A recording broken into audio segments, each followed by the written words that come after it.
Although we have email and e-commerce, emotion is not the electronic version of movement. But it's not far off. Both emotion and motivation are derived from the Latin word for move. So emotion is feeling moved. We even say that music moves us, or I was so moved by your letter and poem. Similarly, motivation is the action of moving. It is causing ourselves to move. This would include terms like incentives, presses, and drives. Incentives are the pull of external goals. An incentive is the carrot on a stick just out of reach. It is the gold watch of retirement.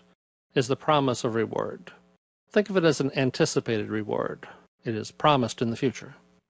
Environmental presses, on the other hand, are more immediate. It is the press of the hot sun, or a cold wind, or a raging river. Things are happening around you that cause you to act. The snow has fallen, you must do something. Drives are also immediate, but they are internal. Drives are biological needs, our desire to avoid pain, or an attempt to maintain homeostasis. Something is out of whack internally, so we are motivated to act. We are driven to act. But drives aren't that simple. For example, hunger is often cited as a simple and common drive, but it turns out that hunger is a complicated system. When you're hungry, the hypothalamus is stimulated. The stomach sends satiety signals. Insulin signals the amount of food molecules in the blood, and the hormone leptin tries to regulate the amount of fat in the body.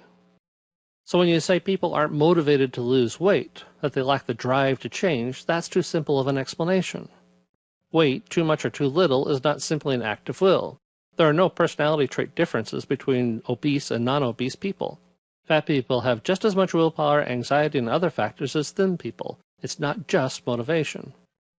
Surprisingly, family environment is also of relatively little importance. The major determinant of body weight is the number of fat storage cells you have. And although overeating does increase the number of fat cells, it's your genetics that really screws you up. If you start out life with more fat cells, it's harder, though you could add more important, to keep those fat cells thin. And since weight loss causes a decline in basal metabolism, getting or keeping them thin is not an easy process. When you diet, you shrink the size but not the number of fat cells.